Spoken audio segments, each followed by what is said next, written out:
end of the month, the end of the quarter as well.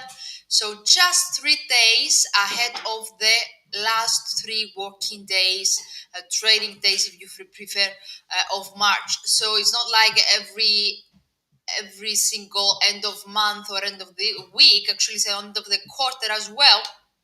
And as we moving towards the second quarter of the year, we have a lot of risk ahead of us, and you might already notice that geopolitics are back in play as we keep repeating. So I will just give me a second to confirm that you can see me, hear me in both, in every single channel that we are holding, in every single social media channel. I can see that I'm live in every single platform. That's perfect. So let's start. Okay, I will start by doing a quick briefing of what happened this week and what happened so far today. Okay, and later on we're gonna move in the MT4, and also we're gonna finish with what you should where you should turn your attention for next week, because it's a bit of a gigantic week.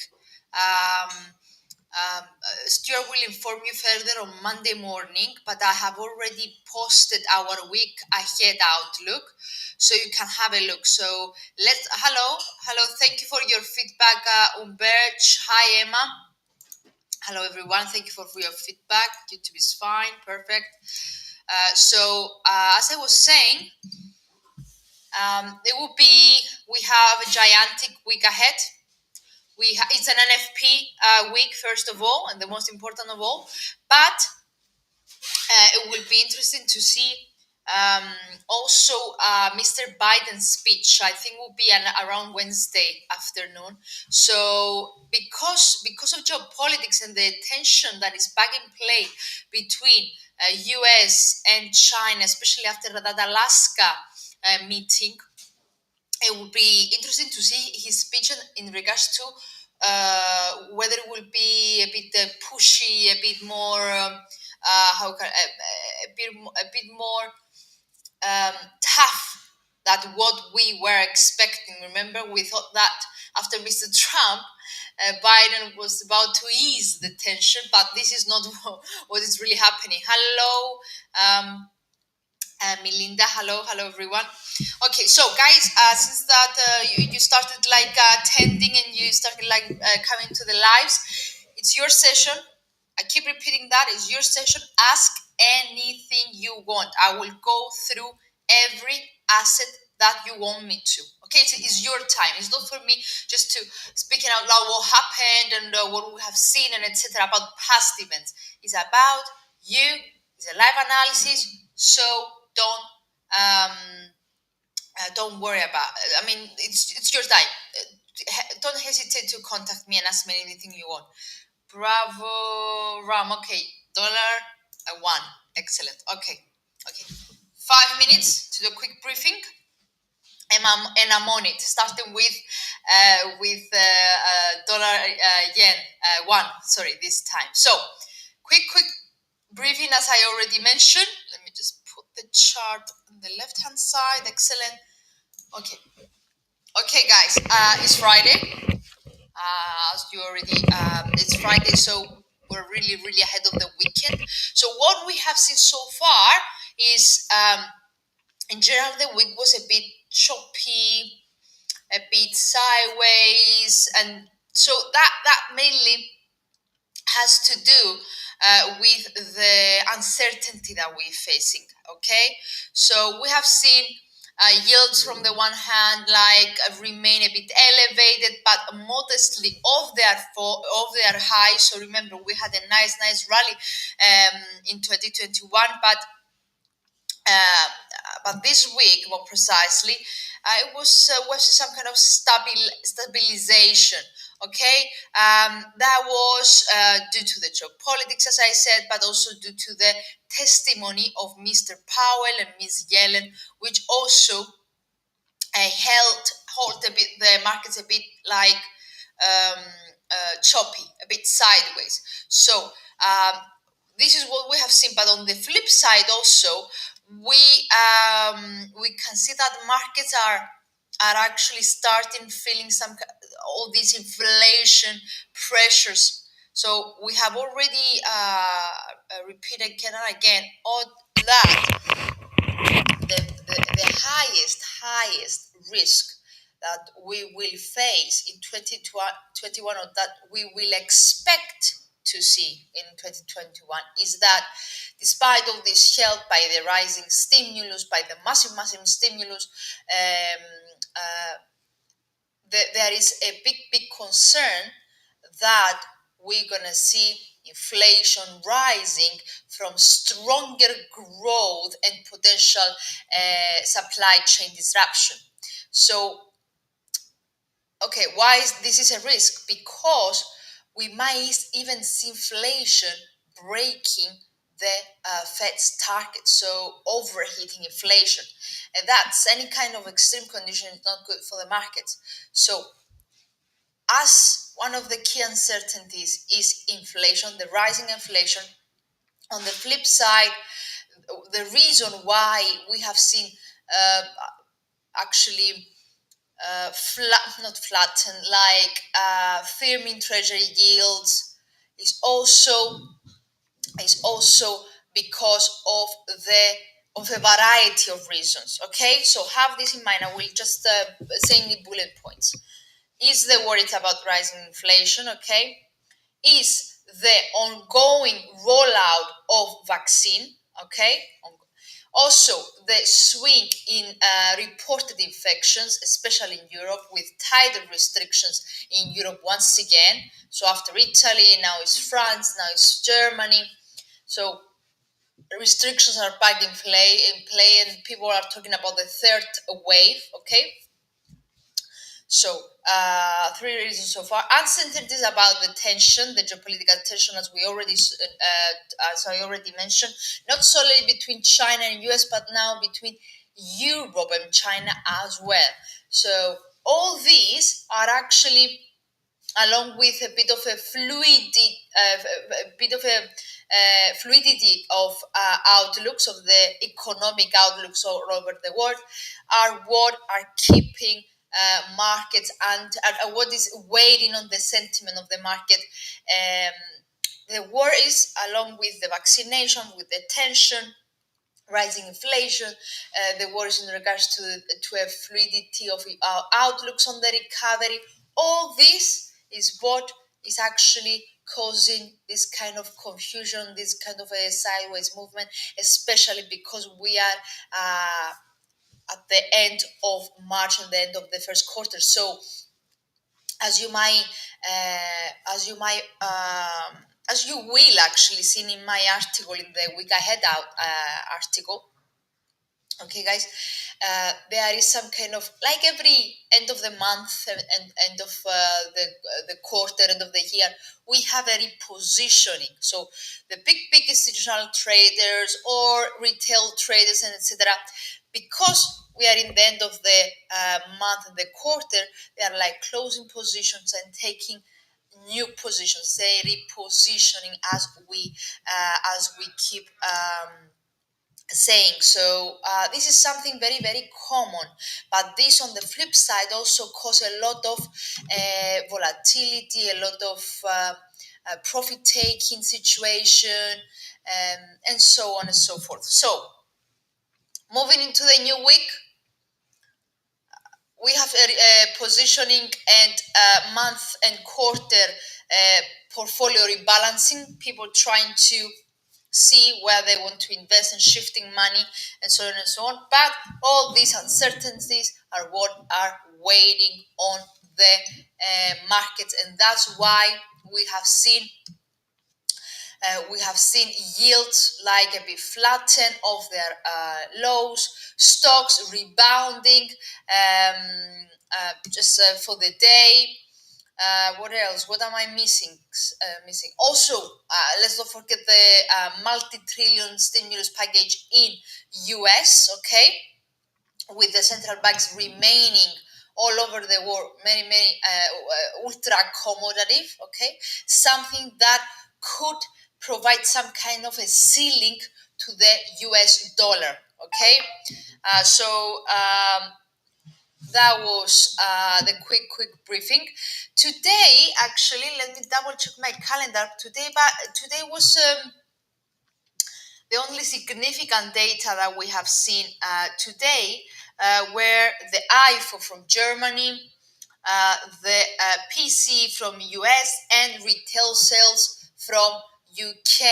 So actually, let's take it like from the very last. Okay, so it was the PC from US. So it was a bit of a mixed data. The spending declined further, the consumption declined slightly, personal income very close to the expectations but remains negative. So a lot of mixed data so far, where the personal income fell a bit more than consensus and consumption fell more than expected. Also, something that I missed is the good trade deficit, which came wider than expected. So that is something like that dipped a bit, that pushed a bit lower the dollar, but not significantly. Okay, now I will show you right now the dollar, so you will be able to follow what I'm actually talking about. So okay, let me show you my MT4. Come on.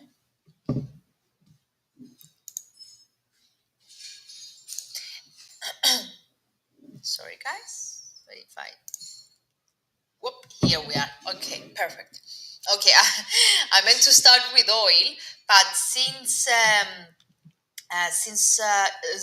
Ram came with a question in regards to dollar, dollar one, I will start with your questions. Okay, so let's see firstly the dollar index, because we have seen just this tiny dip, like in a very dodgy candle in the last hour that was on the mixed data. As you can see, it didn't really have any significant impact into the markets, into the dollar. So slight reversal, but if you just excuse me, you can see that it sustains this area within 1762 19 territory. And if I put the daily chart on, you can see that this is not like it is like more than 5 months high territory. So dollar is keep the gains that we have seen for the whole 2021. Okay, and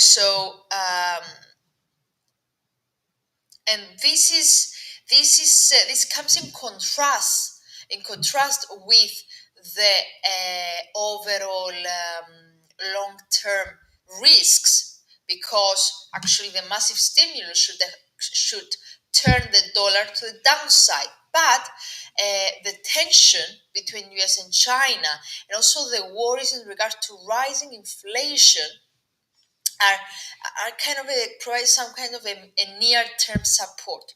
But technically, we are at the high territory for the high territory of 5 months, if I'm not mistaken. Yeah, 5 months high territory. So further boost could actually uh, find the next resistance. Okay, back to what am I?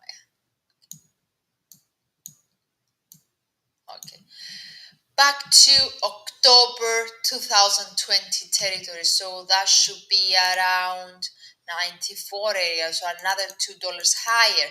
Of course, if we see a nice decisive break of 93 territory, but you can see that momentum, at least in the daily chart, is like turning positive, and you cannot see it because I'm in front of it. Let me just put again the MACD. So it's a bit cold today.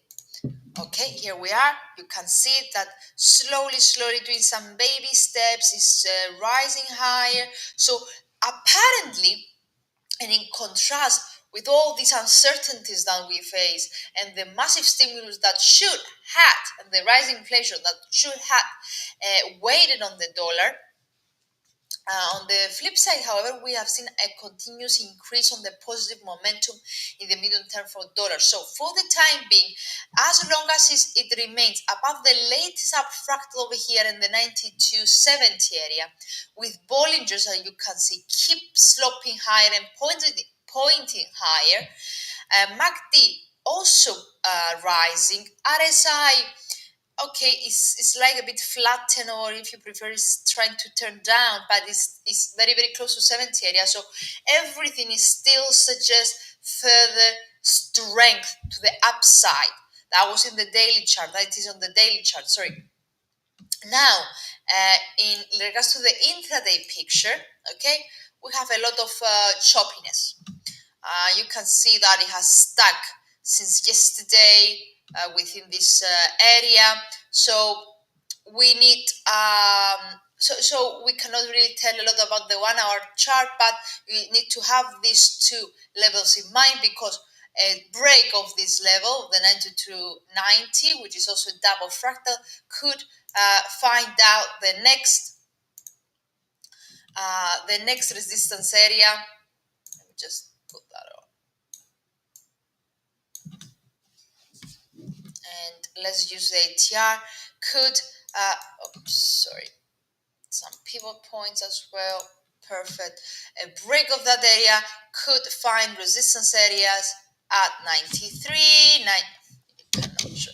here we are. 93, 93.20, and 93.40 for the day. Okay, as we're moving towards the US Open. Actually, the US Open just started, so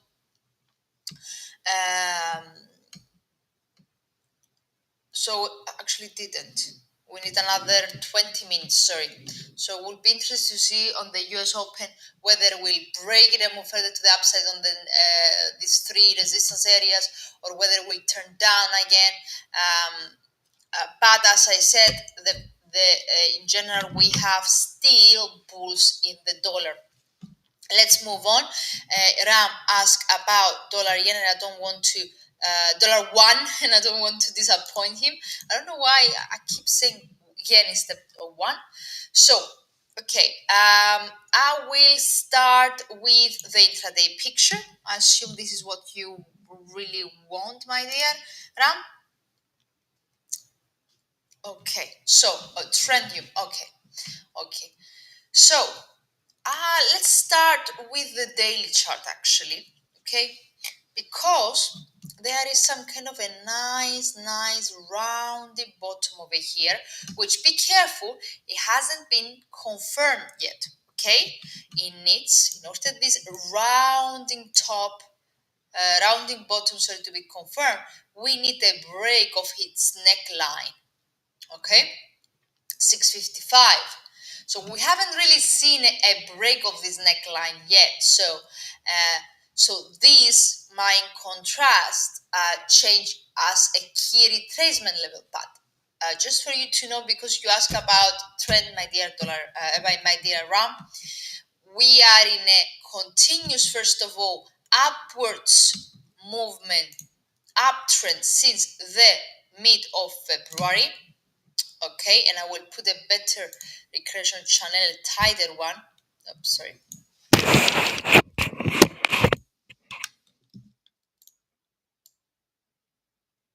Okay, that's not. Here it is. Perfect. Come on.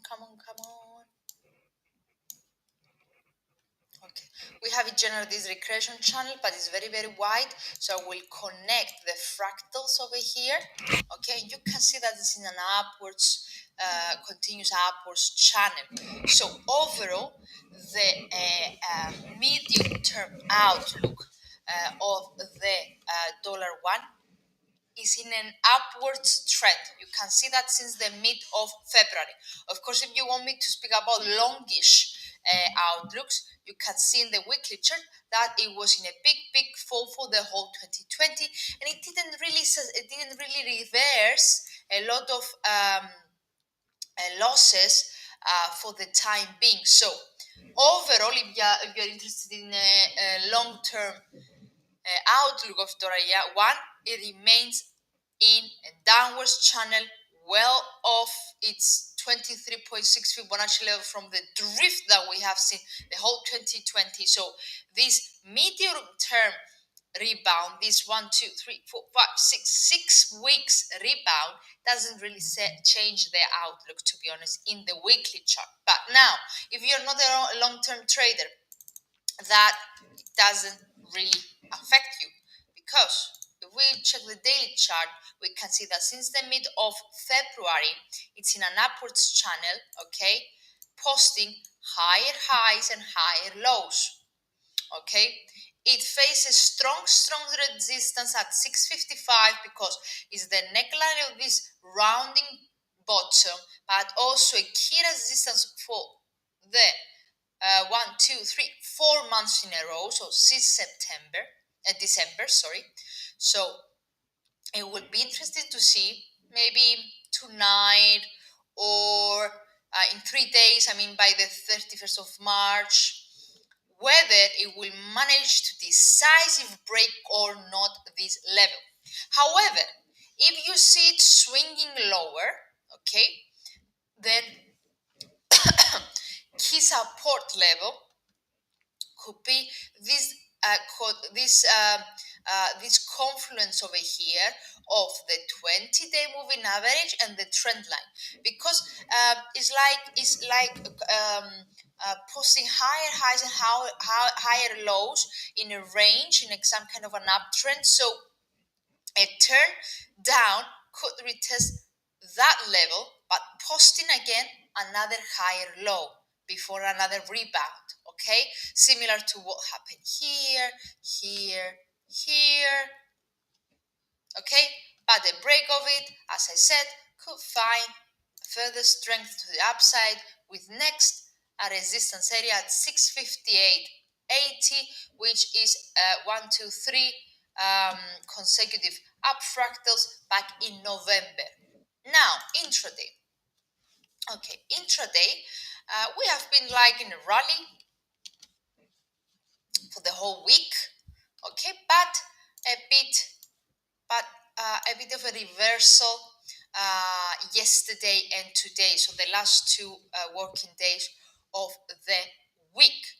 A bit of a reversal, but not a significant one, because as you already know, the 23.6% Fibonacci level is not a significant retracement level. So this looks, for the time being, to be just a correction of the whole week's rally, as long, of course, as it doesn't break the 38.2%. But let's see what the momentum indicators are telling us. So, indeed, MACD has actually significantly declined, bringing the momentum back close to zero, suggesting some kind of a pressure on bulls. RSI is below 50, so indeed this decline suggests also coincides with a decline in the bullish momentum. Okay, but it will be key to closely watch whether it could break 38.2. As long as it doesn't touch that level, then this looks to be some kind of a correction for the rally that we have seen the whole week. Okay, similar to, if I zoom out a bit, you can see such similar kind of consolidations like last week, at the end of last week, and so on and so forth. So, neutral to negative intraday outlook, with key support at 653 and 653, while the daily chart remains positive, with a concern on regards to a correction, while weekly is in a long-term decline. That was on dollar yen. Dollar one. Hello, Grace. Okay, gold. Very interesting. Okay.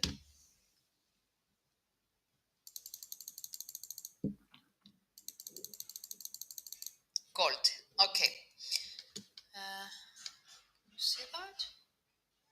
Yes, you can. Perfect. Okay. There has been a nice, actually not a nice one, but a very flattened performance the last 2 weeks for gold. Okay, so actually, oops, can you see it? Yes, you can. Okay, we have seen a very flattened performance of gold, and in general, not solely gold, but also some other commodity related assets. Okay, so gold actually has been in in a continuous lackluster. Okay, since last week, actually, mainly for the whole, if you say, for the majority of March. Okay, so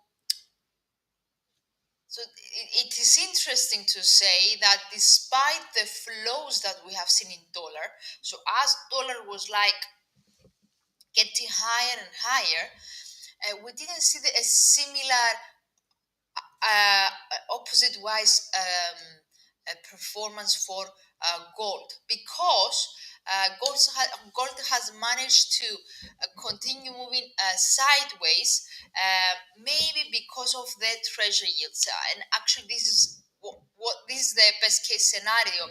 This could explain this sideways movement.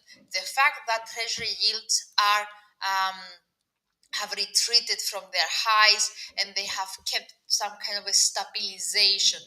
So that is seen that it has left some kind of a potential headwinds for the gold, but also this kind of a sideways movement right now.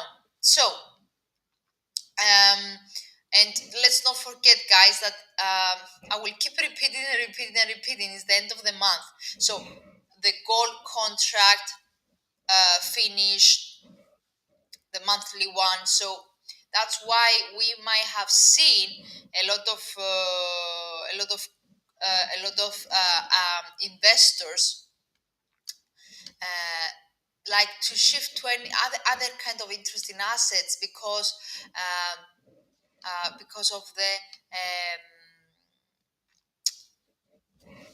of the repositioning situation. So as you can see over here in this flattened situation, in the flattened ranging market, there is nothing really that could suggest any kind of hint for the time being, for the daily chart, for the medium term picture, in regards to who has the control. Is it bulls? Is it bears? Who knows? But what is really suggesting, this consolidation is suggesting, is a lack of conviction of both sides, buyers and sellers, bulls and bears. So um, this is something that, because of the gold appetite in general. Okay, so as long as we've seen sideways movements from treasury yields, then we might see this flattened situation to continue in gold as well. But let's see the technical. So I will try to help you um, um, to see the overall picture. So sideways movement indeed. A small peak over here at 1755, which actually quickly turned lower, and is keeping the gold very close to the 20-day moving average. But if I zoom out, you can see that the gold is in a continuous decline with some uh, uh, rebounds. So okay, if you are not interested in since last year's peak, I will emphasize on 2021. You can see that after it closed the year at 19 something thousand, as 1900 something, it continuously dropping with some small rebounds before another attempt to the downside. So this rebound that we have seen at the beginning of the March, which didn't really hasn't really sustained, it doesn't really change the overall negative outlook for gold. So this can be confirmed actually with the fact that the momentum is still negative. You can see that RSI is below 50, MACD is below 0. It has declined a bit. It has the bearish bias has decreased a bit, but remains below 0. Bears are holding the support, the control of the gold. So that's why, if I zoom in a bit, you can see that our very next support area will be this latest fractal over here in 1770, which coincides with my first support of the day. So a break of it could really bring gold back to 1670 area, back to the lows that we have seen in the beginning of the March. While, if I just zoom out, you cannot really find you cannot if it turns back down again, the next support, as I said, is at 1670 area, but a break of this level later on it could be like a free fall with support areas back to March 2020. So be very careful with gold and keep an eye on it every single day. So you can see in a weekly chart how aggressive the sell-off had been since November 2020. Since actually, no, it's not November, should be around December, January, sorry, since January 2021. So a strong sell-off. And I have highlighted this over here. This is my 20-day, my 20-week, and my 200-week, 20 and 50 week moving average, which have bearish recross, okay, with momentum turning negative in the weekly chart. So overall, the outlook for gold remains negative. Now, intraday, sideways, remains below its pivot point. Okay, so it's what you should take care of for the rest of the day is this rebounds from 1721, reversal post 1932. So some ups and downs all the time. So not very interesting. Maybe in the 30 minutes chart you could be able, by using some very short time frame moving average, to enter the market. But yeah, just have in mind that we have seen a continuous rebound from 1721 and a continuous reversal away from the pivot at 1732. Good day. Nasdaq, of course.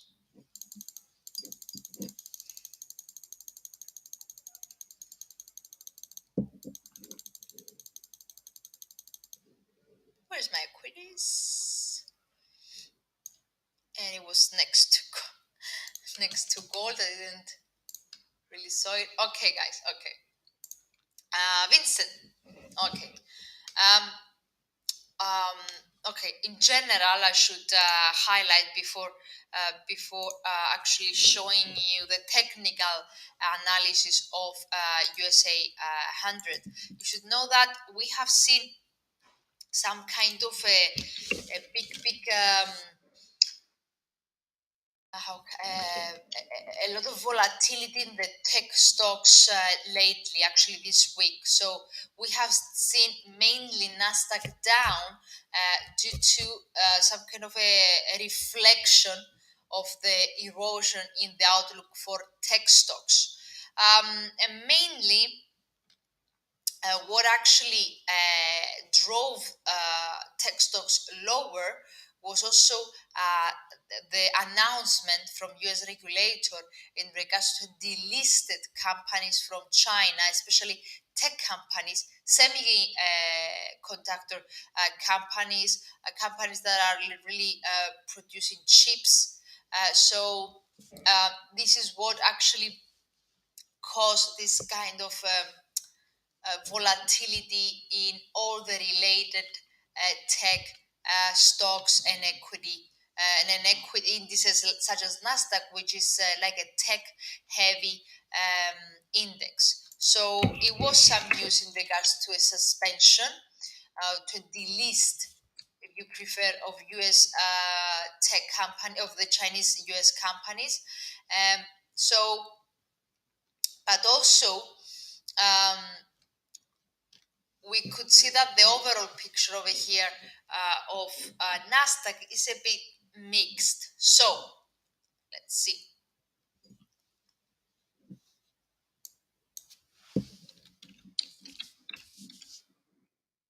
Okay.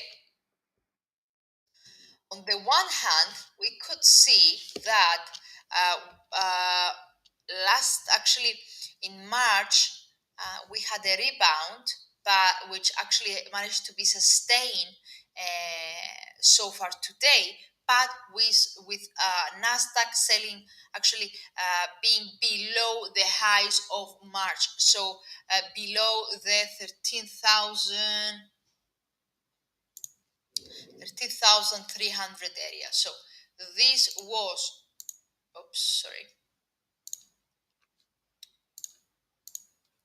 This was key resistance area and remains key resistance area for Nasdaq. Because can you spot why? Because one fractal, two fractals, three fractals, triple up fractal level, something that suggests strong resistance. Okay, and if I put some Fibonacci, let's see. Also, very significant is the fact that it's really close to the 61.8 Fibonacci level, back from February's drift. So we have seen the whole March the asset drifting higher at 61.8 retracement level from February's drift, but like turning lower back to below 38.2, sustaining some kind of a floor so far today. So these with blue colors are key support and key resistance area for those that are interested in the overall outlook for Nasdaq. Okay, because a break of that level could firstly initially open the doors again to 12,171.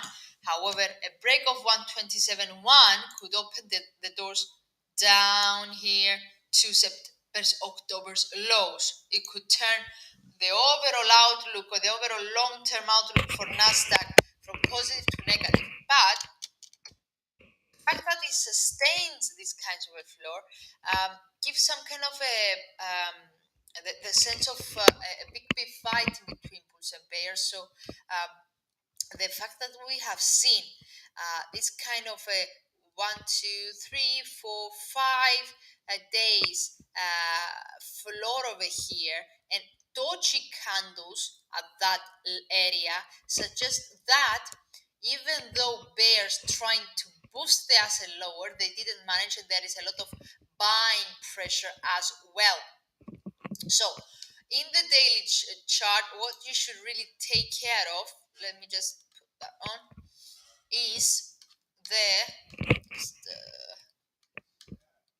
the crossing of the 20-day moving average. Okay, the 20-day moving average, and if you excuse me, I will try to double check the exponential as well to see. Okay, there's nothing different. So the asset is below the 50 exponential day moving average, below the 20-day exponential average. But the good thing is that it sustains this floor over here. So we need to be a bit patient to see whether there is any clear direction, because there is none so far. Okay, so that was on Nasdaq, and I would like to put this on. Okay, because you can see can find several support areas, okay, that might help the people that are really taking some kind of a short position for the asset, even though, as I said, the overall picture remains sideways, and a break of the 20 and more precisely 50-day moving average, exponential moving average, could open the doors to a potential retest again of this high over here. And if that happens, then we're really towards the record highs again. But let's wait and see. That was on Nasdaq. We have seen gold. In regards to gold, let me also okay, guys.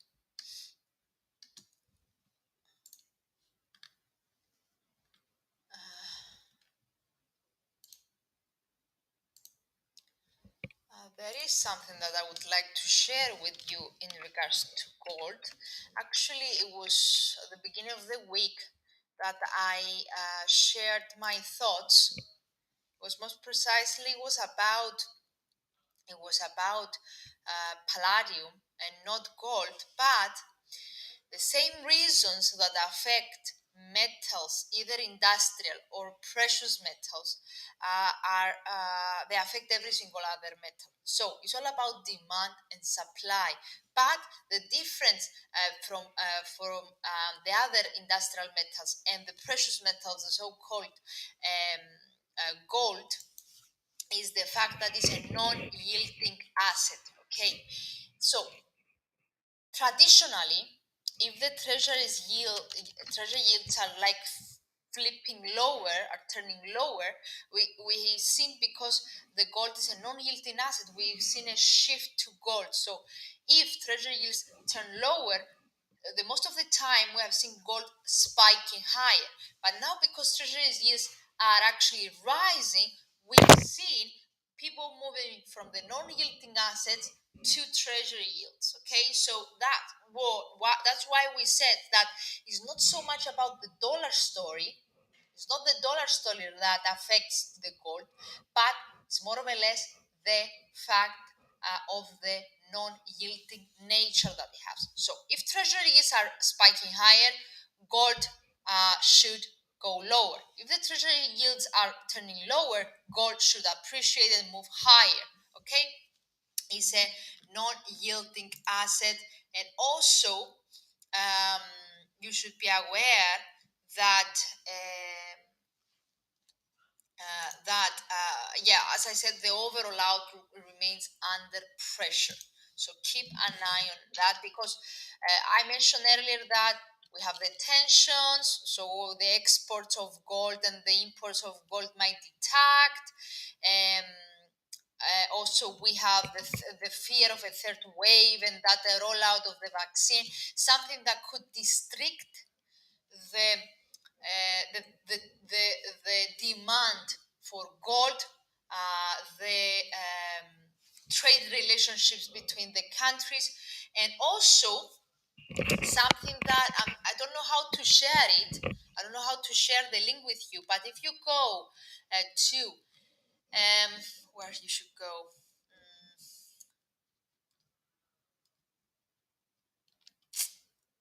If you go, there is an article posted like in the commodity categories in our website in regards to copper, but I also mentioned gold over there. Okay, so let's not forget, okay, that during the pandemic year, we have seen actually a deep decline in the precious metals, because people weren't really interested in jewelries. So there wasn't a lot of demand, along with the lockdowns as well, that keep drifting the metals in general, not the precious only, to the downside. But lately, in 2021, actually, we have seen a lot of reflation trades. Okay, so this is this was actually the evidence of success of the COVID vaccination. So now that the COVID vaccination is facing a lot of problems and has slowed down significantly, okay, this is something that has spread concerns and has turned has ended the flows from gold into more safer, if you prefer, assets such as the safety of gold, or the yields, or base metals like copper and palladium, which are not really are mainly affected by the industrial production, which it turns to slowly recovering. But let's wait and see. So let's move on with your questions. So yeah, we still we spoke about gold. So just to give you a feedback, Melesi, sideways, a break of 1770, which is that latest fractal, could open the doors to 1762 because the overall picture, the overall outlook remains to the downside. So this kind of a rebound that we've seen in March looks to be a rebound, like a correction of this long-term decline.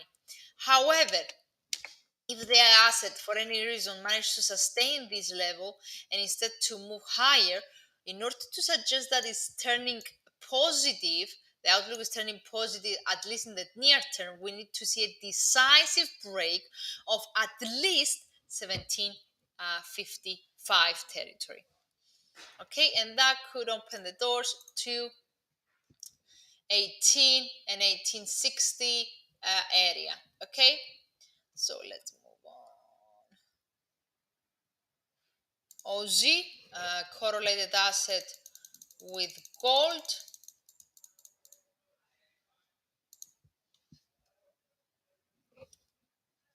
Okay, here we are.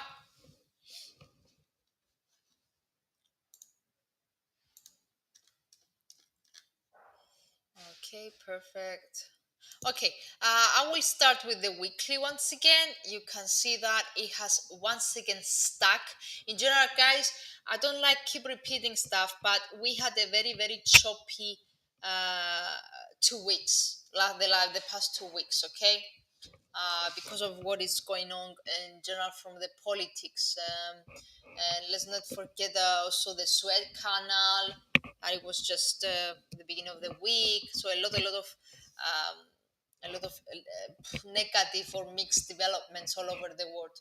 So, however, I started with the weekly chart because despite this choppiness that we are seeing in Aussie, you should be aware that Aussie remains as one of the gainers, actually, for the past year. However, the fact that it has entered some kind of a sideways movement since the beginning of 2020, since the beginning of 2021, it might hold this sideways, but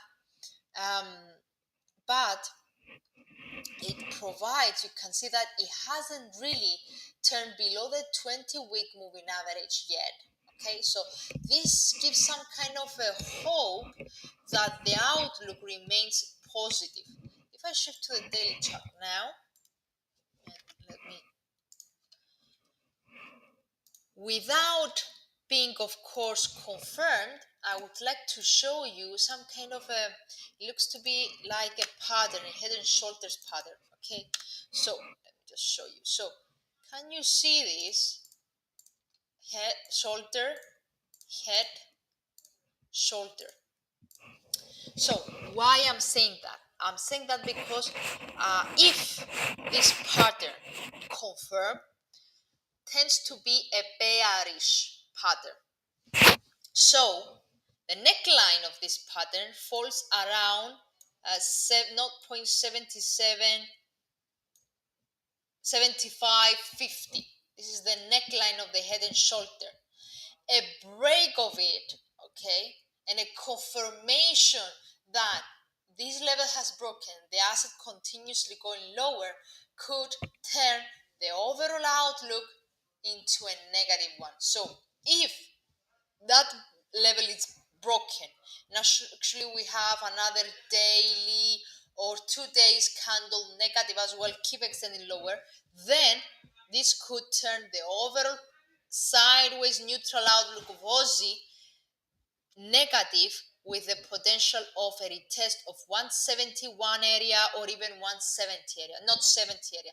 So keep an eye every day or every week if you prefer on the possibility of a head and shoulder confirmation of Aussie. I remind you, this hasn't been confirmed yet. It's still finding some floor at the neckline of this pattern. Okay, this pattern hasn't really confirmed yet, so it's just to keep an eye on it. Now, in regards to the intraday picture, we have seen like a continuous sideways movement with the high being at 0.7630, 0.7578 is the low. You can see over here that my fast moving average are still pointing further to the upside with momentum positive as well. RSI above 50, so it seems that there is some further steam to the upside for the next few hours. Okay, that was on Aussie. Hi there. Hi Nicola, hi Arun. Euro dollar Arun, perfect.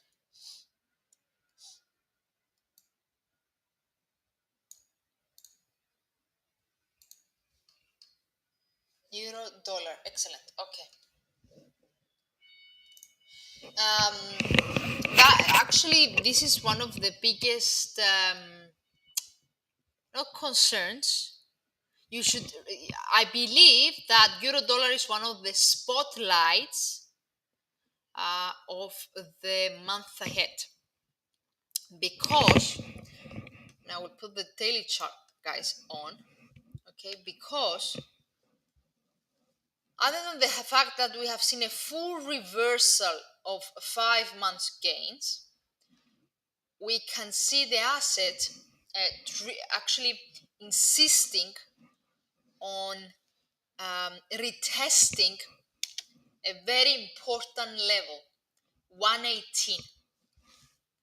Double zero number, key psychological level, very, very important level, 118. Okay, so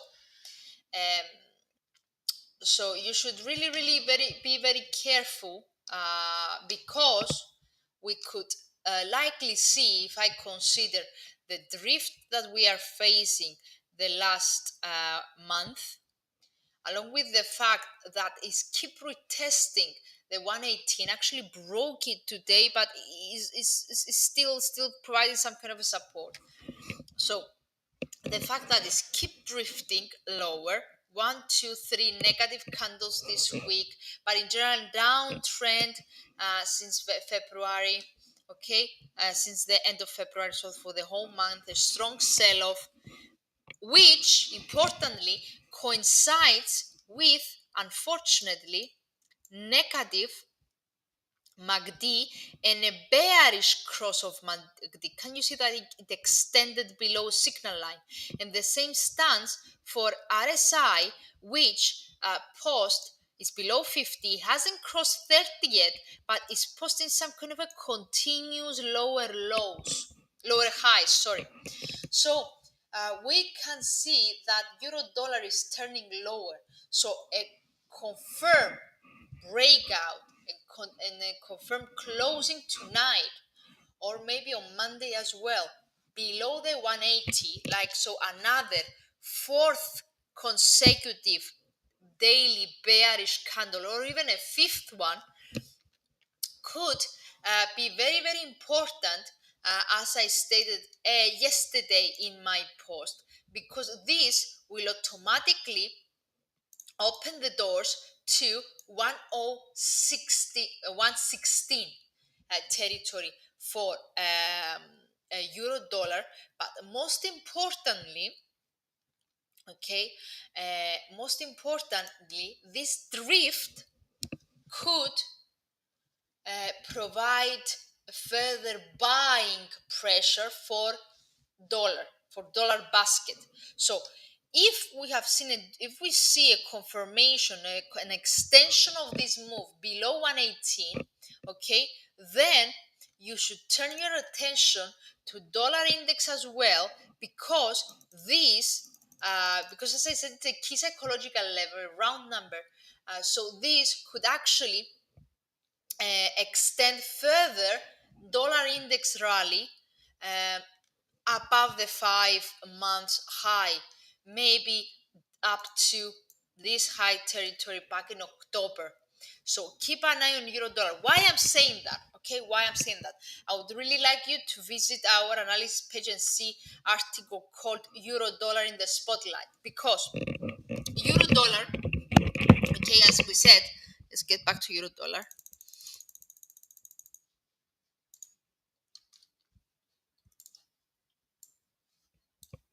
Okay, euro dollar, as you can see, is at the key, very, very close, even broken, but is very, very close to 118 territory.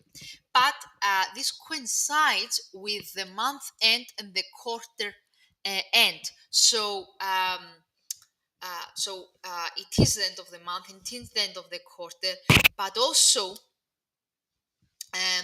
we have other factors that affect immediately dollar and any dollar crosses.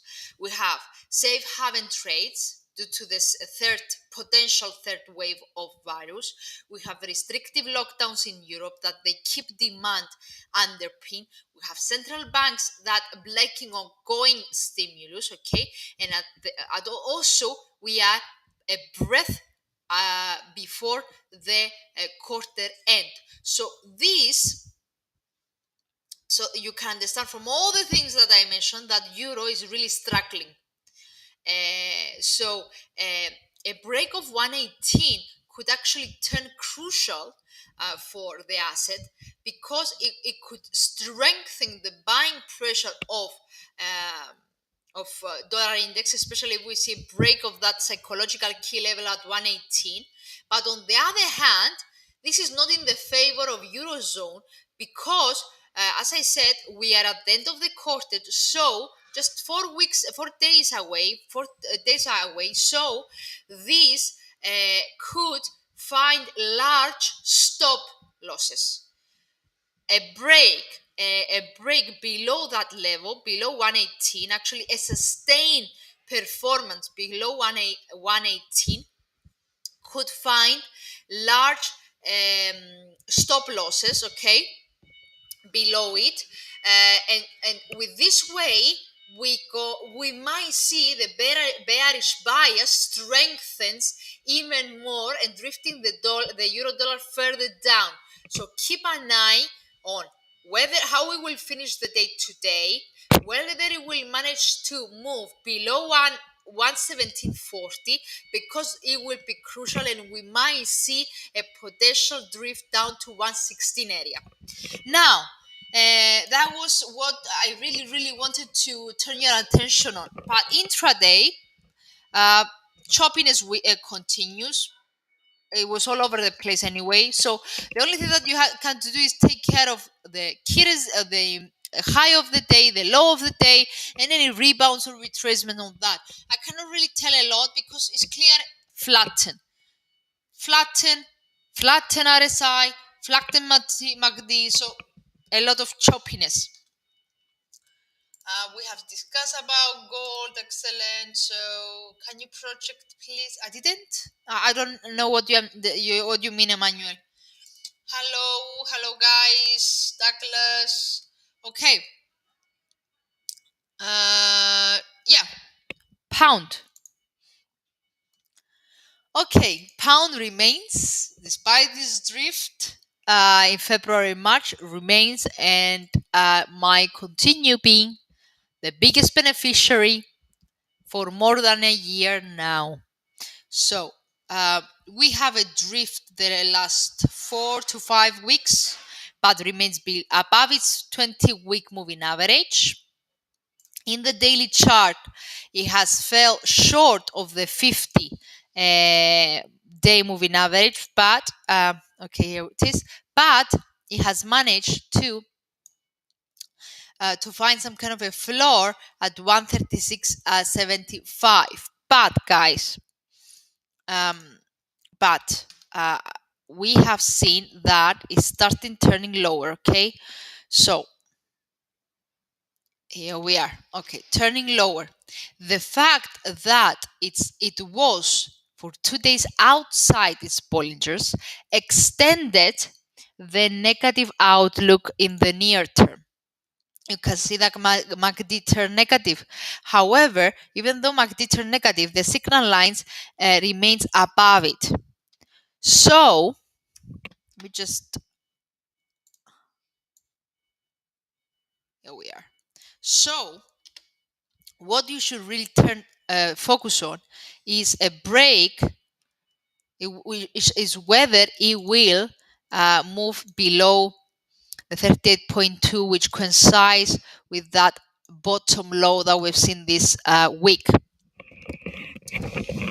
So move below that level could open the doors to 134 territory, while a turn higher again, and more precisely a move above 138.50, which is the 23.6 Fibonacci level, but also the 20-day moving average, could actually turn the attention back to the upside again.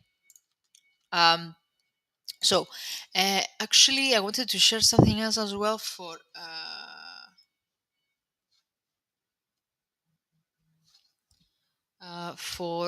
pound. So you can see that it's in a second day to the upside. Okay, you can see those 2 daily candles. So actually the pound could remain supported because UK is, in contrast with Europe, is a country that is doing great on the vaccination. So the vaccination status is much stronger. They have vaccinated a lot of people, more than 50% of the adults in the risk groups. They had the economic data smash expectations. If we take into consideration, for example, the PMIs, this week's PMIs that smash expectations, the increase in the consumer demand, the fact that they anticipate a societal reopening, along with the fact that the rate of COVID infection and mortalities remain encouraging. All these are putting it in a better situation than in Europe. So it might it might continue being supported because of these issues. So overall, despite this decline that we have seen recently, the level we have seen in March, the pound remains positive, remains with a positive outlook on the proviso of the proviso that the global pandemic recovery trade remains intact as the year progresses. So pound, in contrast with euro, it might be one of the assets that could appreciate again, but keep an eye, as I keep telling you, on that floor over here that coincides with the 38.2, because we have also some kind of a turn negative of MACD, and on the upside a break of 138.50. Intraday now, as I said, it was rebounding since yesterday, and it keep extending. Right now, it's struggling a bit to overcome the 138 territory, so some kind of ups and downs close to 138 territory. However, let me put my intraday setup on. As you can see, is above pivot, well above pivot, well above the first resistance of the day. And the interesting thing is that the fast moving average in this 1 hour chart keep pointing upwards. So there is still momentum, and you can see that to the upside. You can see that from the fact that RSI is at 63 and MACD is positive. So there is further buying pressure for cable. Dow Jones.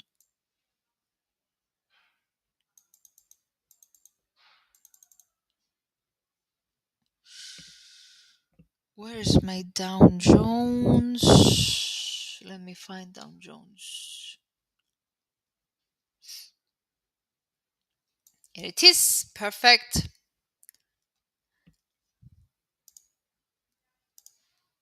Excellent.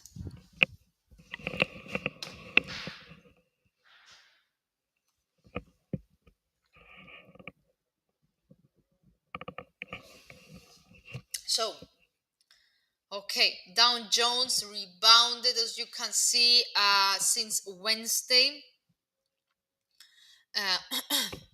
So let me just.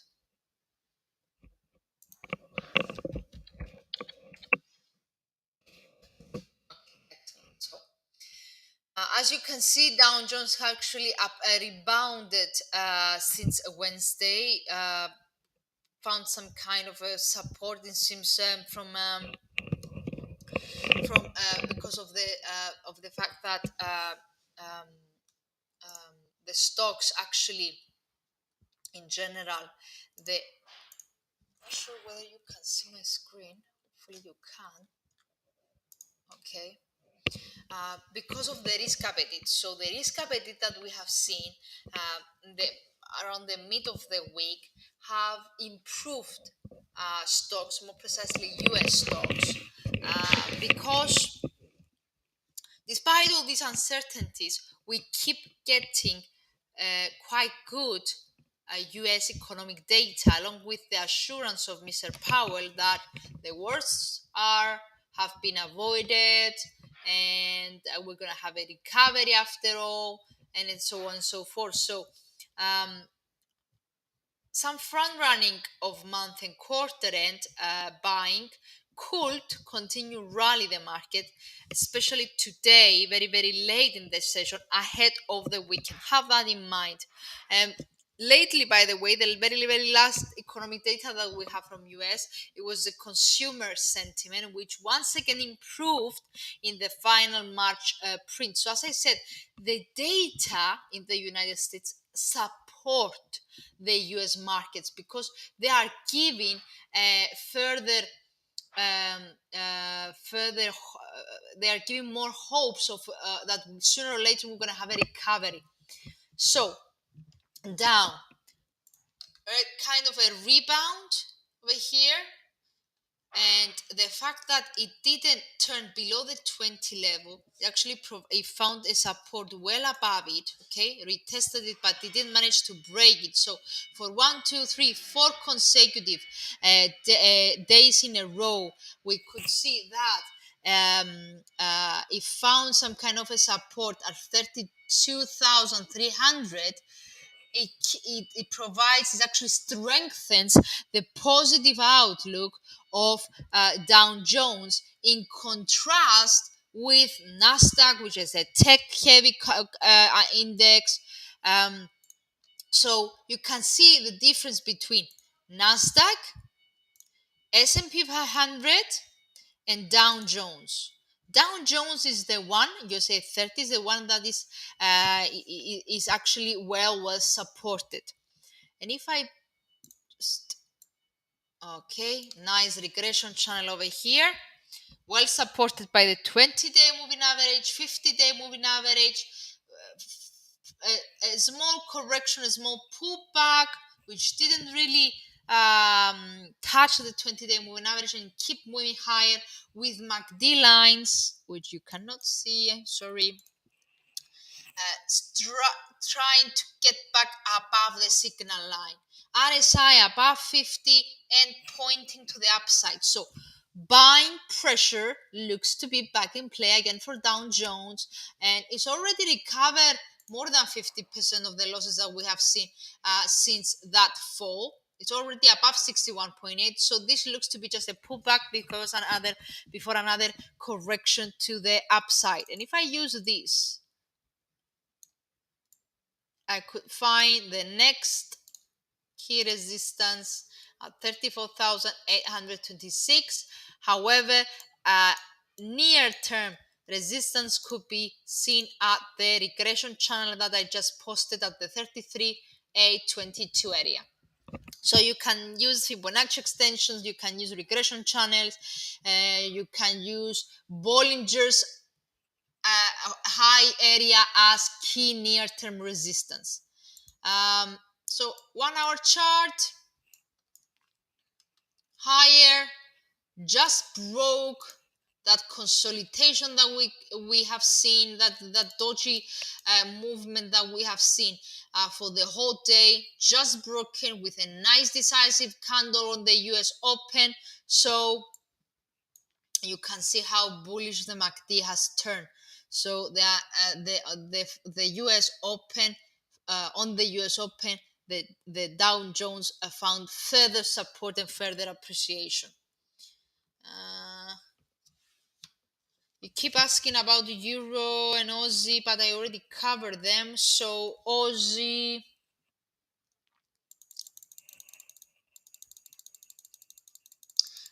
we said that it's in a sideways movement, so nothing really to tell in the intraday picture.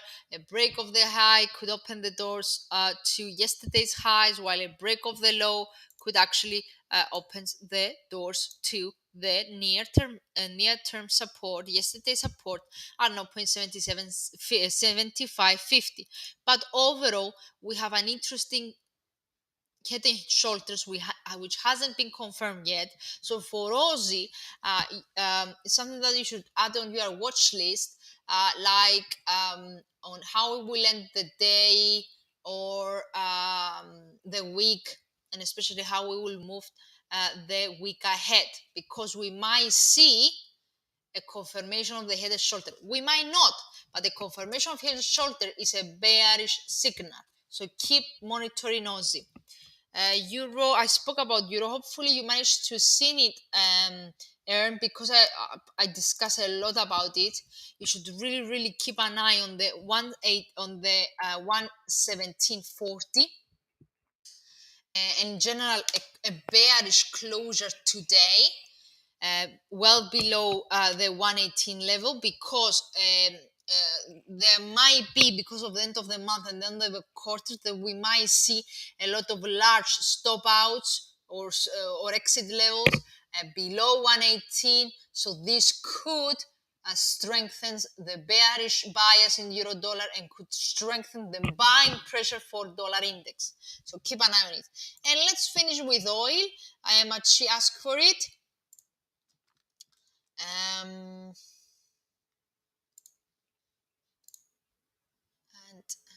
just give me a second. Double check the questions from Facebook as well.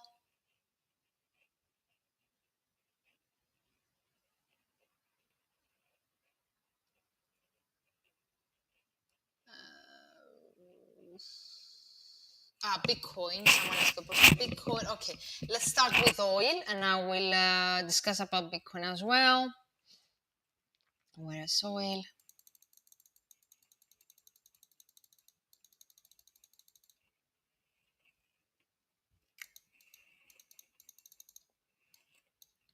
Sorry guys, give me a second. That's Bitcoin.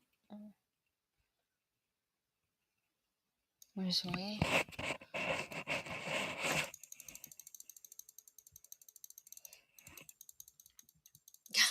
Come on.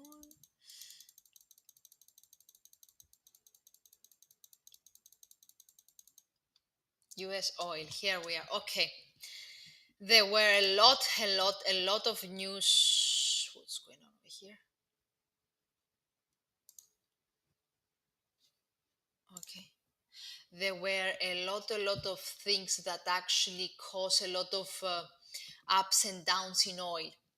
Okay, so it was the news that will take until Wednesday to, it was that stack of a container, a massive container in the Suez Canal, and along with some reports that they will take for a week, more than a week, to free that massive container full of oil in the Suez Canal. This actually was one of the main drivers of the oil price the whole week, and especially today that they reported that they won't be able to free the ship by Wednesday. Also, we had reports from Reuters that at least 30 tankers in line or on either side of the canal waiting either to load petroleum products or to take them in their export destinations. So all this provided a lot of indecision, a lot of concern on oil price. That's why we have seen that ups and downs. So mainly overall sideways movement, but big daily candles every time that we had news in regards to oil. Okay, so as you can see, oil rebounded today, recover all the losses that we have seen yesterday. Okay, so rebounded more than 2% if I'm not mistaken, and that was because of what has been one of the biggest corrections in over 5 months. This is what we are facing right now in oil. However, oil expected to remain a bit soft, a bit firm, because we have on the one hand the demand disruptions, okay, which actually we have these demand distractions due to the tighter restrictions, especially in Europe. Okay, so because there is an implementation of lockdown that if we face mainly in Europe, but on the other side, we have seen that we are back to pre-pandemic levels. The global demand has continued to lag behind because of the COVID, but the price of the oil has turned back to pre-pandemic levels. On the positive side as well, we have OPEC, which is very disciplined and maintains tight quotas in order to support the oil price to reach prices even higher than the current one. So overall, it is expected to see oil being well supported. Okay, despite all this near-term negative news, especially with some hindrance imposed by Mr. Biden as well. So ups and downs due to the Suez, okay, but sustains a move above 50-day moving average. Okay, actually right now is above 60, but it has some kind of a nice support over here that has been sustained for 6-7 days in a row at 57.20. Okay, however, what is interesting over here is how sharply lower MACD is. So this is sparks some kind of a concerns, but from fundamental perspective, oil is expected to be supported by OPEC disciplines, okay, and also the fact that the majority of the countries is slowly showing some kind of a recovering outlook. So overall, the long term, okay, is expected to remain on the high territory of the last 2 years. However, as we keep seeing tighter restrictions from Europe, this could weigh on the near term the oil. So what you should really focus on is this 57, actually let's make it a round number, 57 area, okay, 7 area, because a break of it, actually, let me put also the Fibonacci so you can, a break of it suggests, first of all, a break of 50-day moving average, a break of 2021 support, and also a move very close towards the 38.2. Okay, so if it turns down, you should turn your attention to $54 area and even lower to $50, which is the 50% Fibonacci level. I highlight that the overall outlook from fundamental perspective remains positive, but because we seen that all these concerns, AstraZeneca had a lot of problems, so they stopped vaccinating temporarily with AstraZeneca. There is a very slow production of vaccines. After Italy, France, and Germany also imposed lockdowns, restrictions. So all these, in the near term, could affect, could weigh on the oil. But in the long term, the fundamentals support the oil. Intraday now, ups and downs, ups, key resistance area for the day at yesterday's highs, so Wednesday's highs at 61.30, a break of it, actually let's put pivot points on, so this will help you, so it's already above resistance, a break of 61.30 could turn the attention to 62.25, the second resistance of the day. However, if I put also my 5 and 9 moving average, you can clearly see that the fast moving average are pointing to the upside aggressively, with MACD turning positive, RSI turning above 70, so there is further steam to the upside as we are in the US Open for US oil. And that was it. Let's flip to Bitcoin, a very last thing to be covered. Bitcoin has actually found some further dip, okay, and that was mainly, sorry, I'm a bit tired. That was on yesterday's news. I don't know whether you followed the news from Mr. Dalio. Mr. Dalio actually sees good probability Bitcoin gets outlawed. So again, concerns about the regulations behind Bitcoin. So actually this week we have seen US government make it clear that illegal, that it is that how can I say that actually Mr. Dalio, which is a billionaire investor, actually, so it does, whatever he's saying, it does affect the market. So he said that there is a good probability Bitcoin to be outlawed, similar to when the US government made it illegal to privately own gold. That was 100 years ago, it was back in 1934. But this report, this actually statement from Mr. Dalio, which a well-respected trader, a billion trader, a billion investors, actually shifted, weighted on Bitcoin further. But if you connect the lows, you can see that it keeps supporting above the like 2021 trend line, above the 50-day moving average, with all moving average, the long-term moving average pointing higher. So in general, the outlook remains positive. Intraday now,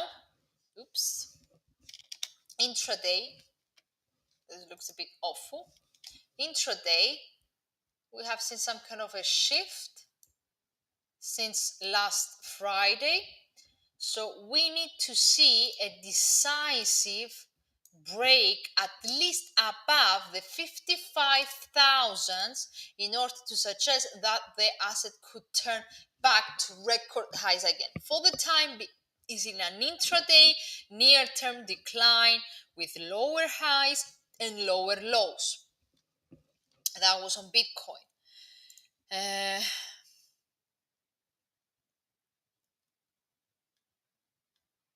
Okay, guys, I see that many people are asking about Swiss, so I will finish with Swiss. Okay, I will finish with Swiss because I'm running out of steam. Where is Facebook? So dollar Swiss, Aussie Swiss, Euro, Yen. Okay, let's finish with Swiss currencies, Swiss franc currencies. Swiss indeed has seen a lot of volatility this week. So let's start with, you asked me about dollar Swiss, sorry, not Euro Swiss.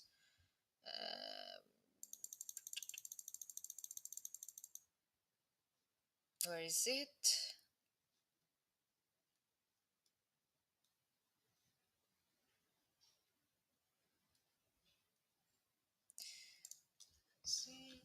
Okay, let's start with dollar Swiss. So dollar Swiss has seen a lot of support. It seems that the risk appetite that we have seen, it weighted on the Swiss franc, so flows away from the Swiss franc, and you can see 1, 2, 3, 4 consecutive days that Swiss is weaker than dollar, and a nice, very nice, interesting break off this latest fractal and not 93.80, which actually is July, August, September, October, November, December, January, February, March. 9 months support, resistance, 9-month resistance has been broken yesterday, and the asset is not running out of steam, it keep extending higher. So this is my daily chart. We can see some kind of a hummingbird, but it hasn't really confirmed yet. But 1, 2, 3, 4 days in a row to the upside. Okay, let me put some MACD on as well. Excellent. MACD, also another bullish. Can you see MACD? Sure. MACD breaks higher, bullish cross of MACD with 20 and 50-day moving average pointing to the upside. So there is buying pressure still on a dollar Swiss. It doesn't look that it has run out of steam yet. Okay, but you need to wait for the Friday's closing. Okay, so something that I want also to share with you is the fact that this reversal has actually broken the 38.2 Fibonacci level from 2 years decline. So you should check tonight how this weekly candle will close, because this will give you a hint whether it will retest the 50 or even the 61.8% Fibonacci level. So this weekly candle is crucial. Now, intraday, sideways, but slowly to the upside, flatten. The 1 hour cut doesn't, our chart doesn't really tell us anything, a lot of choppiness, but as you can see, the MACD is flattened, suggesting consolidation, but well above zero. So something that also confirms that buying bias strengthens. So that was on Swiss. Let's see Aussie Swiss.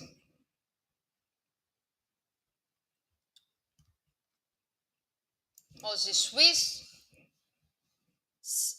Okay, it was more discipline, a more soft one. So it looks to be, sorry, wrong indicator, it looks to be like more of a flag. Looks to form some kind of a flag on this upwards movement. Can you see that, guys? So flag,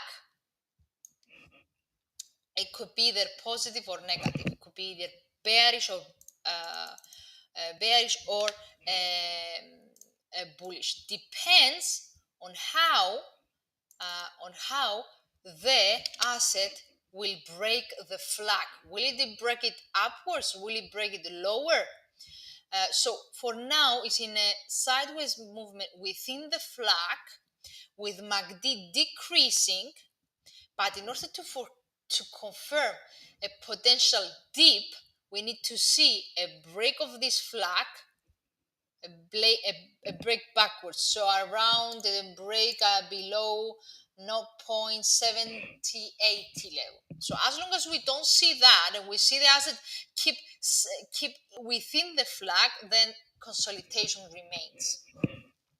Of course, overall picture of Aussie Swiss remains to the upside without any indication of a reversal. This looks to be just a correction similar to that one, and so on and so forth.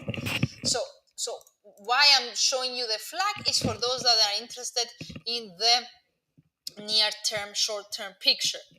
Intraday rebounded, broke 200 hours moving average, broke my latest up fractal. So next level to be watched will be the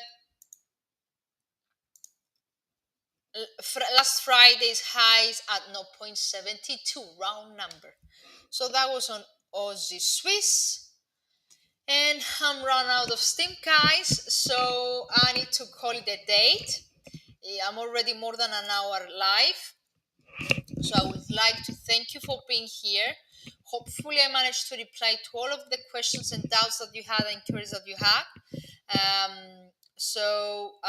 Yes, as I said earlier in the beginning of the live, take care of month-end flows, and also next week will be gigantic because it's an NFP week. We have Mr. Biden speaking as well, and it's the end of the March and the end of the quarter as well. So a lot of repositioning, rebalancing in the markets, and so on and so forth.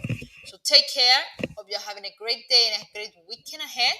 If you have any questions, don't hesitate to contact us, and we will try to assist you with the as soon as possible. Thank you very much for attending. Hopefully I managed to help you. Have a great day ahead and see you again next time. Bye-bye.